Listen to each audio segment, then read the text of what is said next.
যেহেতু ওনার সাথে আল্লাহর ভালো সম্পর্ক আছে, আমি মাননীয় প্রধানমন্ত্রীকে অনুরোধ করব যে উনি যেন আল্লাহর কাছে আমাদের জন্য ফরিয়াদ করেন, আমরা যেন এই গরমের হাত থেকে রক্ষা পাই।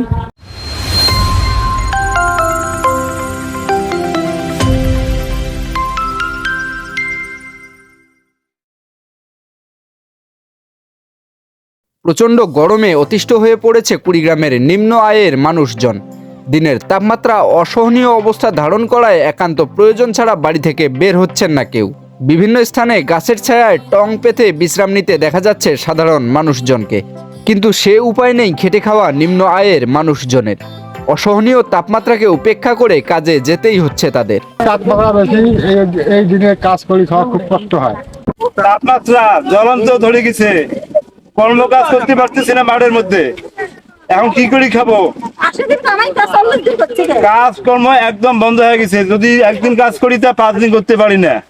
জ্বর সর্দি সব লেগেছে।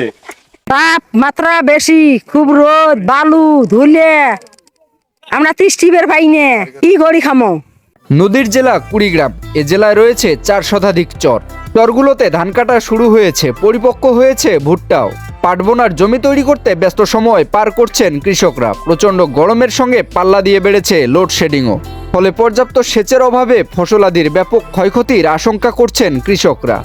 গরম আগের থেকে এখন গরম খুব, রোদের তাপমাত্রা খুব, এখন কাজ বাজ করে পারি না দেখাতে, খুবই গরম, খুব রোদ। জমির ফসলের মধ্যে যে পানি টানি দেবো, কারেন্ট থাকে না। এখন 5 মিনিট 10 মিনিট করে কারেন্ট থাকে, ইয়েতে কি পানি হয় জমির মধ্যে?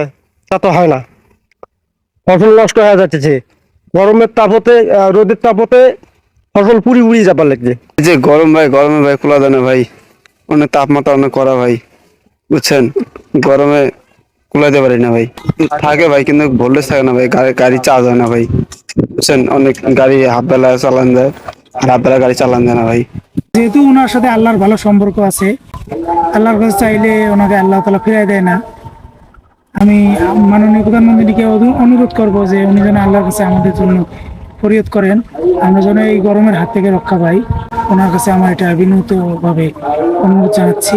কুড়িগ্রামের রাজারহাট আবহাওয়া পর্যবেক্ষণাগারের দেয়া তথ্য অনুযায়ী আজ জেলার সর্বোচ্চ তাপমাত্রা রেকর্ড করা হয়েছে 38.4 ডিগ্রি সেলসিয়াস। গত 15 দিনের মধ্যে এই তাপমাত্রা ক্রমবর্ধমান। গত 7 দিনে এই তাপমাত্রা 31 ডিগ্রি সেলসিয়াস থেকে শুরু করে 39 ডিগ্রি সেলসিয়াস পর্যন্ত ওঠানামা করছে।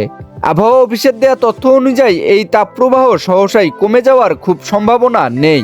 চিকিৎসকরা বিনা প্রয়োজনে বাড়ির বাইরে বের না হওয়ার পরামর্শ দিয়েছেন। পর্যাপ্ত পরিমাণে পানি পান ও বাইরে বের হলে ছাতা সাথে রাখার আহ্বান জানিয়েছেন তারা। জেলার হাসপাতালগুলোতে খোঁজ নিয়ে জানা গেছে ডায়রিয়া রোগের প্রাদুর্ভাব আশঙ্কাজনক হারে বৃদ্ধি পেয়েছে। এ রোগে শিশুরাই বেশি আক্রান্ত হচ্ছে। এছাড়া জ্বর, সর্দি, কাশি এবং অ্যাজমা রোগে আক্রান্ত হচ্ছে শিশু ও বয়স্করা।